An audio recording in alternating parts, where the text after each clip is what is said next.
Halo social people, welcome to Matea Voice. Kali ini kita kedatangan salah satu social people untuk diajak ngobrol nih. Nah sebelum itu perkenalan dulu, gue Jessie yang akan mandu acara ini. Dan sebelah gue udah ada social people yang datang hari ini, boleh perkenalan diri Kak? Oke, hai social people, perkenalkan nama aku Irma. Aku seorang ibu rumah tangga dan sebagai seorang content creator. Oke, nah kita bakal ngobrol-ngobrol lebih lanjut dan kenalan sama Kak Irma. Sebelumnya boleh ceritain dulu nggak kesehariannya Kak Irma tuh kayak gimana sih? Keseharianku, aku sebagai ibu rumah tangga dengan 3 batita, dan aku juga sebagai content creator dan aktif di beberapa komunitas moms. Oke, nah itu kan kesehariannya secara umum. Nah aku mau tahu nih kalau kesehariannya Kak Irma selama bulan Ramadan ini tuh gimana? Keseharianku selama bulan Ramadan, aku sebagai ibu rumah tangga, sebagai seorang istri, dan aku juga sambil mengasuh anak dan pastinya sambil mempersiapkan aktivitas selama bulan Ramadan kayak buka puasa, sahur, dan menyiapkan kebutuhan rumah tangga. Sebenarnya sama, cuma mungkin mempersiapkan aktivitas bulan puasa aja kali ya, jadi kayak buka puasa, sahur gitu. Nah, kakak ngerasa ada perubahan gitu nggak sih selama bulan Ramadan untuk kakak secara pribadi? Ada, yang pertama tuh aku jadi lebih sabar dan pastinya lebih semangat untuk menjalani hari ya di tengah kita sedang berpuasa. Oke, kakaknya sekarang lagi puasa guys, jadi kita melakukan ini sambil ngabuburit. Iya. Oke, lanjut ke pertanyaan berikutnya kali ya. Tadi kan Kak Irma udah jelasin kalau Kak Irma ini sebagai content creator. Nah, aku mau tanya dong, kira-kira boleh nggak cerita secara singkat background story-nya Kak Irma dan kenapa kakak mulai untuk memutuskan menjadi content creator? Background story-nya aku pertama lulusan komunikasi, kuliahku lulusan komunikasi, terus aku 7 tahun bekerja di perusahaan TV swasta nasional sebagai production assistant. Terus kemudian aku memilih resign menjadi full time mom dan content creator di rumah gitu kan. Aku mau tanya juga, kira-kira sebagai content creator, Kak Irma nih ada nggak sih tujuan atau goal secara spesifik yang ingin dicapai? Kalau untuk goal secara spesifik, aku pengen bisa memotivasi diri aku sendiri pertama dan bisa inspiring ke teman-teman sesama moms bahwa walaupun kita cuma jadi ibu rumah tangga, di rumah juga kita masih tetap bisa berdaya, masih produktif gitu, menghasilkan karya sesuai passion dan minat yang kita punya. Itu bagus sih, karena sebelum kita ke orang lain kita emang harus ke diri kita sendiri dulu kan ya. Nah selanjutnya kan aku kalau lihat di Instagramnya Kak Irma nih udah lumayan banyak ya followersnya. Kira-kira Kak Irma tuh ada nggak sih bisa share dikit mungkin cara kakak untuk grow platform Instagram kakak, followersnya gitu? Pertama, aku bangun koneksi dengan teman-teman kerjaan aku. Kedua, dengan teman-teman sesama komunitas. Ketiga, sesama followers, kepada followers yang memang mereka interest dengan konten-konten yang aku buat gitu. Oke, berarti sebenarnya itu berawal dari koneksi-koneksi pas kerja selama 7 tahun itu ya? Yeah. Baru lama-lama yang tertarik pada ke Instagram kakak gitu. Nah, Kak Irma kan juga tergabung di beberapa komunitas kayak yang tadi kakak bilang. Aku mau tahu apa sih alasan kakak tergabung di komunitas-komunitas ini? Emang pengen nambah koneksi aja atau ada tujuan-tujuan yang lain? Pertama kan aku sebagai ibu rumah tangga ya Kak, pengen tetap berdaya gitu dengan kemampuan yang kita bisa. Terus aku juga pengen punya komunitas, jaringan yang positif, yang membangun, yang bisa bikin kita tuh jadi lebih baik lagi gitu Kak. Ya, berarti emang cari komunitas yang suportif juga ya untuk ibu rumah tangga ini. Oke. Kalau untuk komunitas lain mungkin Kak Irma ada nggak sih komunitas yang kedepannya sebenarnya Kak Irma pengen atau tertarik untuk ikutin nih selain yang udah Kak Irma ikutin sekarang? Oh ada, kebetulan kan aku ikut di komunitas yang parenting ada gitu kan, yang memang itu tujuannya untuk aku bisa mengasuh anak dengan baik. Yang kedua komunitas experience, yang itu tuh memang jadi pengalaman aku banget bersama keluarga. Nah ini nih yang satu lagi tuh komunitas yang memang bagus untuk mengelola keuangan secara finansial, terutama kan aku sebagai ibu rumah tangga harus bisa mengelola keuangan dengan baik gitu. Jadi sebenarnya yang Kak Irma ikutin nih semuanya ya emang untuk memberdayakan diri sendiri ya. Oke, bagus. Nah kan Kak Irma udah jelasin nih kalau Kak Irma sekarang sebagai full time mom of 3 ya. Nah aku mau tanya, lebih capek ngurus anak atau kerja? Bener nggak sih lebih capek ngurus anak?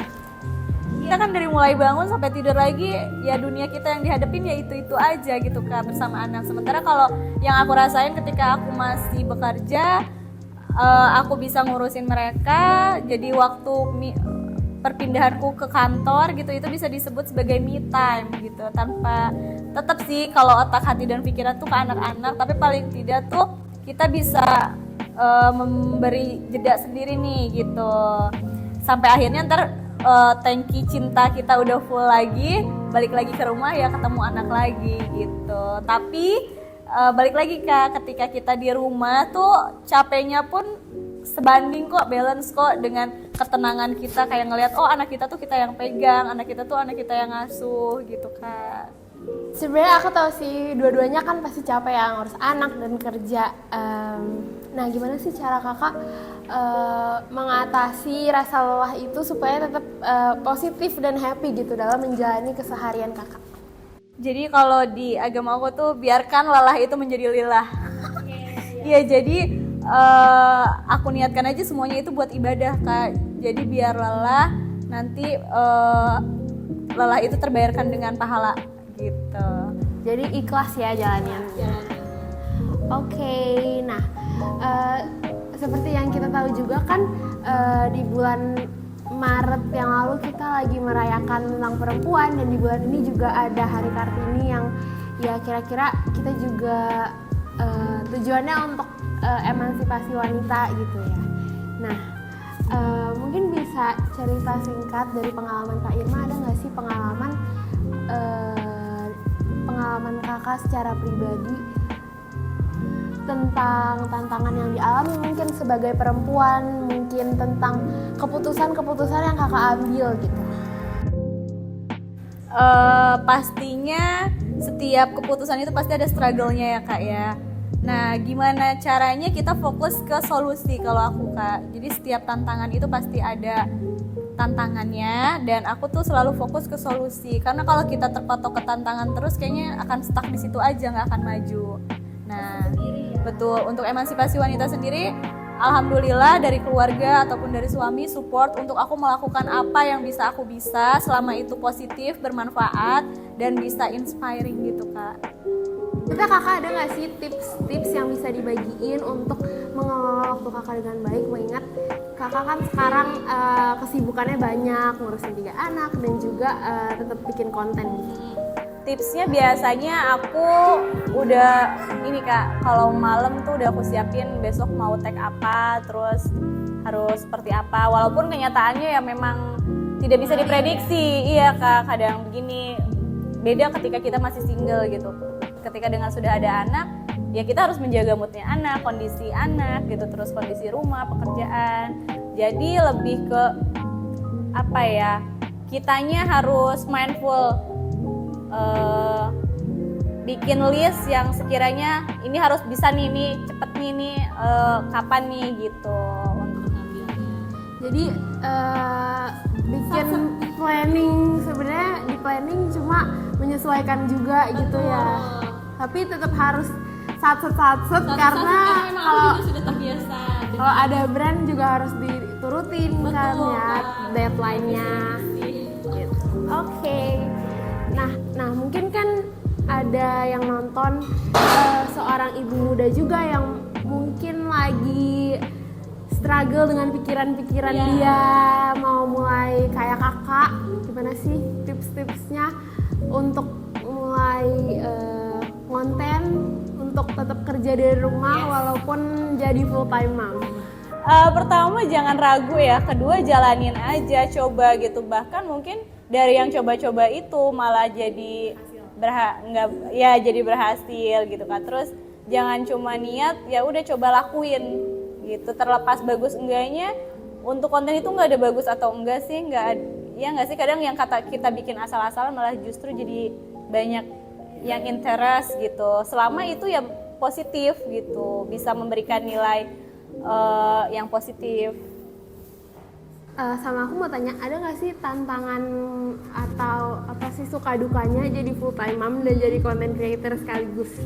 Suka dukanya kadang apa ya Kak, lebih waktu tuh bener-bener kita pakai banget gitu. Nggak ada istilah leye tuh nggak ada. Jadi kita punya waktu istirahat tuh benar-benar pakai istirahat, kita untuk bekerja tuh benar-benar kita pakai untuk bekerja gitu kan. Mungkin kalau ketika kita di kantor ada istilahnya cuti ya, jadi kita bisa cuti nih. Kalau kayak gini kan kita yang nentuin ya. Alokasi waktunya jadi Betul. harus benar banget ya. Iya. Oke. Kalau dukanya? Kalau dukanya apa ya? Aku nggak pernah ngerasa duka sih Kak. Jadi aku ini benar-benar enjoy. Iya, nggak ngeluh gitu Kak. Karena tadi emang niatnya mau ngelakuinnya dengan ikhlas gitu ya. Karena aku juga tadi udah denger ya cerita-cerita Kak Irma tentang cara dia memberdayakan dirinya sendiri dengan menyibukkan diri dengan berbagai hal dan aktivitas. Nah, kita kan udah ngobrol panjang banget nih. Kira-kira Kak Irma sendiri ada nggak sih pesan atau kesan atau yang ingin disampaikan buat social people tentang Hari Kartini nih, buat mungkin ibu-ibu muda yang atau perempuan-perempuan di luar sana dengan struggle-nya masing-masing?